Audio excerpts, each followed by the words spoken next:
everyone, it's Sean from What Up. Welcome back to another video, and today we're talking Wheel of Time Season 3 news. So there was a couple of audition scripts that were uncovered by WoTSeries.com. I want to dive into those today, and I figured what better chance to show off my new digs and my new setup than it is to talk about Season 3 and fun new stuff that we haven't discussed to the channel here before. So that's what we're going to do first. We're going to dive into a contest that started about 2 weeks ago where you could win a copy of a companion to the Wheel of Time audiobook by a long-expected soundscape. So that'll come about the middle of the video or so. If you haven't already entered the contest, don't worry. I'll give you folks another chance. And then later on this week, probably Friday or Saturday, I'll release a video with the winner, so you still have time to enter. And then finally, we're going to end off on Wat Idol because it is that time of the year. Wat Idol is nigh upon us. And I'm going to talk just a bit about that. If you haven't already got your submission in, the deadline is fast approaching. Make sure you do that very, very soon. And I'll hype up a little bit about when the shows are going to be, what we're going to do in the shows. And we have one special guest confirmed right now. We're still working on a few others right now. We'll talk about all that near the end of the video. So if you're just here for Wat Idol stuff, near the end of the video, I'll leave little tags down below in the description box so you can jump to either the contest or Wat Idol if you've already heard about these audition scripts or if you've already watched that part of the video. So, since we are talking audition scripts and stuff for Season 3 of the Wheel of Time, I do have to give a bit of a spoiler warning. This one I'm going to give up to Book 5. So, spoiler warning, we'll be covering themes and topics from books 1 through 5 of the Wheel of Time today. So that's The Eye of the World, Through the Fires Are Hidden by Robert Jordan, and also themes and topics from the first 2 seasons of the show. That's episodes 1 through 8 streaming right now on Prime Video. If you haven't gotten that far in the books or in the show, I will warn you, we may ruin plot points and character arcs from both of those mediums, but the spoilers should be light, I promise you. Alright, let's get on to the video. Alright, so we're talking about audition scripts here, and first off, I want to give a big plug and a shout out to WoTSeries.com. The link to the article about the audition scripts is down below in the description box. I want you folks to go over there, bookmark their site, head back often, read their stuff, support them in any way, shape, or form that you can. I love talking about WoTSeries.com here on the show because not only are they friends of mine, they are fantastic people, and they're always right. Really, they've never been wrong. So the stuff they give us is probably better than what we get from official news just because we can talk about more things. So go over there and support them any way you can. Without them, Wheel of Time fandom would be in a sore spot indeed for info in between seasons. Amazon should definitely be kicking some of the marketing revenue their way because they do way more than the marketing team does for the show. Anyway, I digress. So we're talking about audition scripts today, and this isn't new. We had a bunch of audition scripts already for Season 3, but we also had a bunch for Season 1 and Season 2. Now, when a show or a company does audition scripts for actors and actresses to sort of apply for a role, they usually tape themselves and they send it in or they upload it to the casting agency, and then they kind of whittle it down to who they think would be the proper fit for that character. This could be any number of things. So it could be something completely made up, like nothing to do with the source material whatsoever, but something that is brand new and fresh that kind of embodies the character they're going to be playing or sees a certain range of an actor or actress. It could be similar to what we're going to see on screen, but hasn't gone through final rewrites and changes and whatnot, so there might be minor or even major changes in the way things are said or what the dialogue means or even the words themselves. Or it could be word for word. The last one is pretty rare in the industry. They don't normally do that because usually scripts go through a bunch of iterations after the casting is done. However, with the Wheel of Time, for both Seasons 1 and Season 2, the scripts have been pretty much perfect. The audition scripts we've seen for both Seasons 1 and 2 were spot on, word for word, inclinations, tone, the whole 9 yards. Everything was pretty much identical. To the point where everyone who was guessing what the scenes were and how they fit in pretty much got it right. So I have no idea if these are going to be the same for Season 3. However, we have no reason to believe that they would be any different. So they are likely going to be the same, or at least very close to what we're going to see on screen. So let's dive into them right now, and we'll try to pick apart both the number 1 and number 2 of the audition scripts. Alright, so there's 2 different audition scripts, and one thing I want to mention is that the 2 characters in both of these audition scripts may not be who we think they are. So, Wheel of Time does use code names for character names, although they tend to use the same letter at the start of the name as it would be for the code name. So it's really not that hard to guess, or at least narrow down. Now, both these scripts are both the Black Ajah, and WoTSeries.com has filled in who they believe to be talking, and I totally agree with them in both cases. So in this one, this is definitely a dark friend, definitely one of the Black Ajah, probably still in the tower. And there's only a couple of different Black Ajah that are part of the Honored 13 that have names that start with J. So we have Joya and we have Genie. Joya's already been introduced, and as this is an audition script, it's likely for Genie. So this is between someone who is not labeled as her warder. However, the emotional connection between the two of them and the fact that they can share each other's feelings, WoTSeries.com has pretty much come to the conclusion that it's probably a warder, and I totally agree. It is likely a warder just because of the way they talk back and forth. So this edition script starts off with the warder saying, "Genie, are you hurt? I felt you." There's that feeling there. So it's part of the warder bond. They can definitely feel thoughts, feelings, and strong emotions as well as pain. And Genie comes back. "I told you there were dark friends in the tower." And the warder says, "But surely not all these men are. They're not." And at this point, I'm going to say likely it's Genie surrounded by a ton of bodies.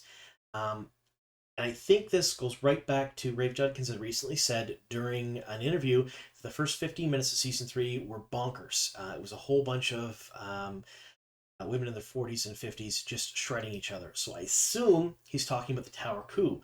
I'm wondering if this is either the Tower Coup, or we're not going to see a coup like we saw in the books, like I mentioned in another video.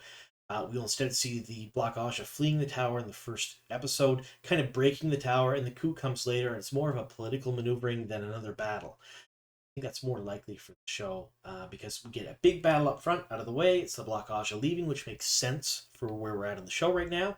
And then mid-season or so, we see the Amerlin deposed, and then Elida takes center stage as the Amerlin after that point, because that gives us time to introduce Elida, introduce her to the tower, introduce her to the politics, and then kind of maneuver around to remove Swan from the throne, so to speak.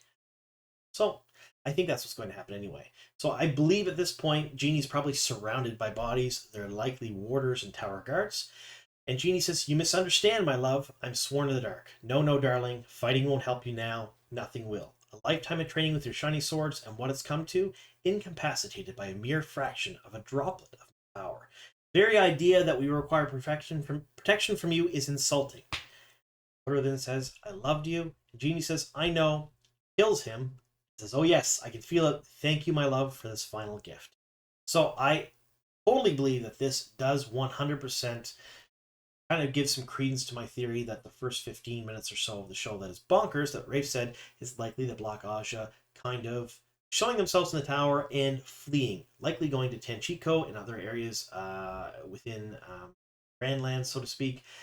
Can't really say for sure if they're all going to go to Tenchiko, and we know a lot of the major plot points season 3 center around Tenchiko, and a lot of the leaks that I've had here on the channel suggest that they're merging the Ebudar and the Tenchiko storylines together.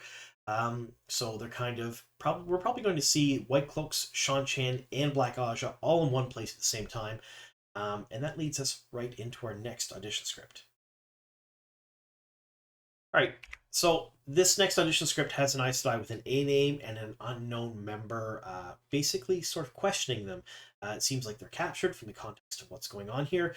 And WoTSeries.com has guessed that it's likely Amiko is the Aes Sedai's name. And I totally agree with them because it does seem like this is the Aes Sedai that's questioned by the Wonder Girls in the books. So I think it's likely we're seeing sort of the same scene in the show where we see Nynaeve and Elaine questioning the Black Ajah. This is likely in Tenchiko. They likely have captured one of them, and this is their version of them trying to ferret out some information. So, Amiko says, "Please no more. I told you all I know of Leandrin's plan. She never trusted me with all the details. She always thought I was too weak." Unknown says, "Lucky for us, she was right." Snaps, so I assume she's snapping her fingers. Amiko says, "Please stop. I'll answer all of your questions." Unknown says, "Who runs the Black Ajah?" Amiko says, "We work in thirds and only know 2 others. That way we can't betray our greater number." Unknown says, "Who is your third?" Amiko says, "Our third remains in the tower." Unknown says, "Give me her name." Amiko then says, "I want to see my family before I die. Bring them to me, and I swear I'll give you her name. I've been defeated. You've taken everything from me. I have no loyalty to the dark. Not bring me my family." So this is 100% likely Nynaeve or Elaine questioning this Aes Sedai.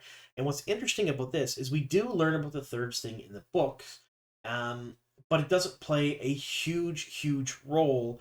At least I don't think it's going to play as big a role in the books as it will in the show. I think it's going to be probably the cornerstone of the investigation very early on. It's used much later in the book series to ferret out other Black Ajah within the tower and whatnot. I think we're going to see that this season. I think you're going to see them capturing one, finding out who the third is, the second and third rather, and then capturing.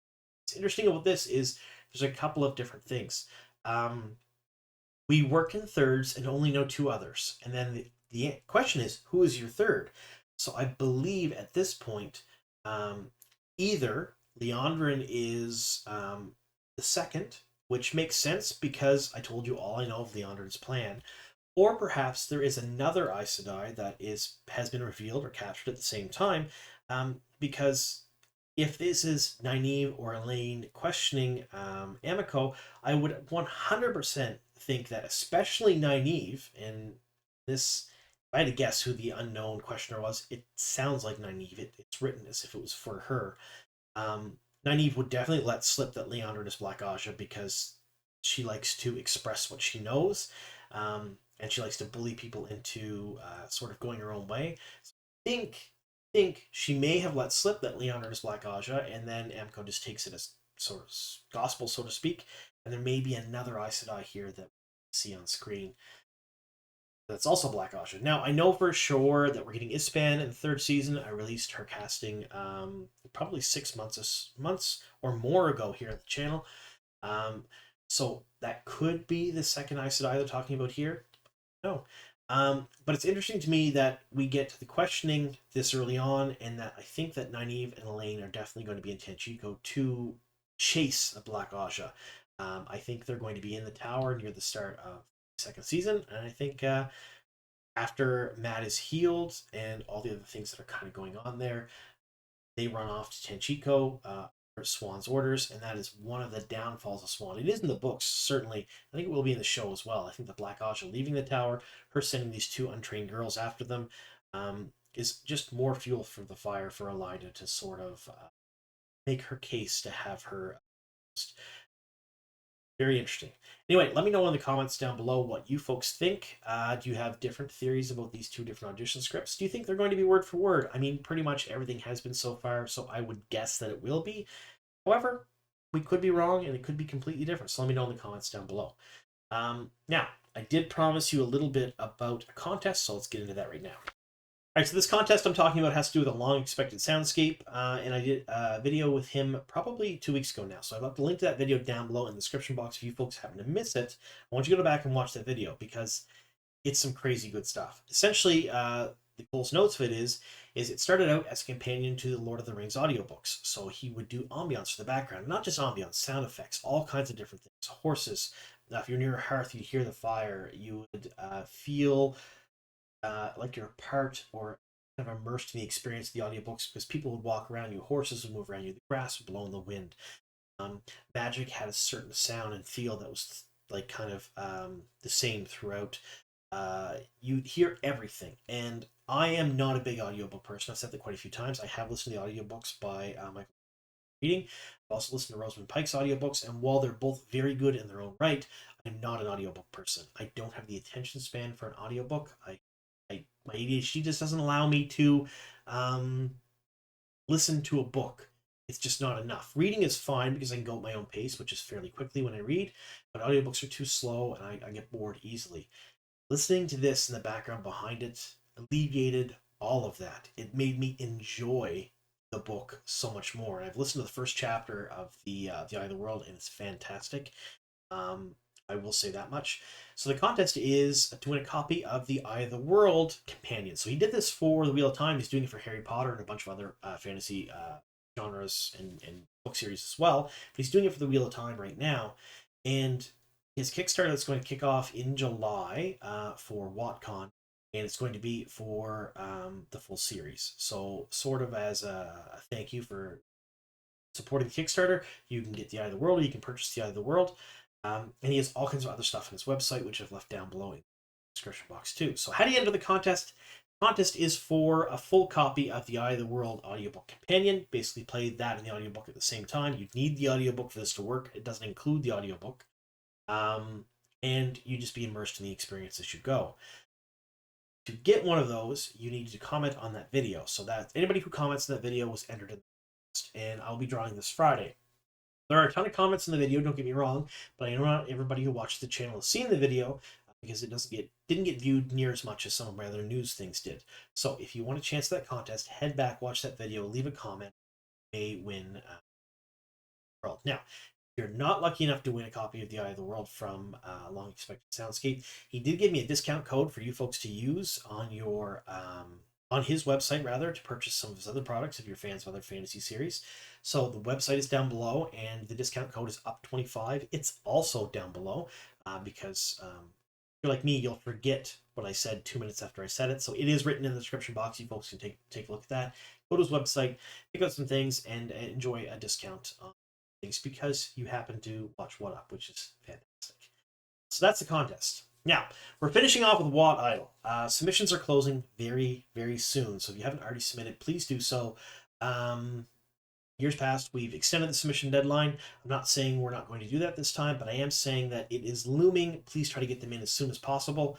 And if you are unaware of what Idol is, a link to the website is down below in the description box, and it's essentially myself and a couple of other content creators created this contest a few years ago. The contest was a Wheel of Time song parody contest. So myself, the Dusty Wheel, and Unraveling the Pattern, so the Dusty Wheel is both Matt Hatch and Anas, we call ourselves the Village Council, and we kind of oversee this contest every year. And it's more of a avenue for the fandom to get together and have a good time and geek out over the Wheel of Time and enjoy things than it is really a contest. There is still a contest aspect to it. There are brackets and whatnot, and there's live shows where the audience will vote on who goes forward into the next round, and we do crown a winner after the finale. But it's more like just having fun. So there are a ton of people out there that enter every single year. We've had more entries every year than the year before, and we're on track to also break last year's record, I think, at this point. So I'm pretty excited about it. But essentially what it is we take your submissions, as long as they meet the guidelines that are over on WotIdol.com, and we will show them on the Dusty Wheel. And we will have special guest judges on and other people on with us talking about them. We don't judge them specifically. I know we call ourselves judges, but we're not. We just have a good time, and we kind of just enjoy your submissions and enjoy showing them to real-time fandom. It's a huge deal. It's other than the release of the show, WatCon and JordanCon, I'd say it's probably in line for maybe one of the biggest things the real-time fandom does each year, because it's a whole lot of fun. So you can tune in the Dusty Wheel July 2nd, July 3rd, and July 6th. Now, we may have to add shows based on number of editions or entries, but those are the dates right now. They all start at 8 Eastern on July 2nd and July 3rd, and then July 6th, the finale.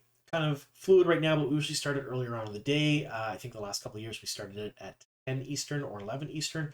So we'll get back to you on that once we find out how many submissions we have and how long the shows have to be. But July 2nd, we have a special guest judge, Claire Grant. If you know who she is the queen of geekdom. She will be joining us to talk about the entries July 2nd, and we're trying to line up special guests for the 3rd and the 6th as well. Nothing to report on that just yet, but they're coming. So get your submissions in, and if you don't want to submit, you can enjoy it and join us on the Dusty Wheel on those dates and just be part of it and enjoy the live chat. The live chat is almost as fun as the videos that we get to see from people who submit them, because the whole fandom just comes together and has a good time. Now, I will let you know, you don't have to be talented, you don't have to be able to sing, you don't have to be able to write, you don't have to be able to animate, you don't have to be able to be a good videographer. You can be just doing your best and having fun, and the rest of the fandom appreciates that, and I appreciate that. It's all that really matters. We all get together, and we just it's sort of a safe space for everybody to promote their work and show their work in an environment where everybody's going to enjoy it and have fun, just because it's Wheel of Time. So we do that. All right, with all of that being said, don't forget to go back in that last video that I've linked down below and comment to be entered in the contest. Let me know your thoughts on both of the edition scripts. I think I'm going to be doing a video here on Gowan and Glad very, very soon, probably the next couple of days or so. That'll be my next video. Maybe that'll be my Friday video. Let's see about that. Because I do want to talk about those two characters, how they're going to fit into Season 3. We think we know who's playing both. We think. And I talked about here on the channel before, but I haven't talked about them both in the same video, but what I expect from them for the season. So we're going to do that. I think that'll be my next video. So Thank you very, very much for sticking with us here to the very end. Here's to many more.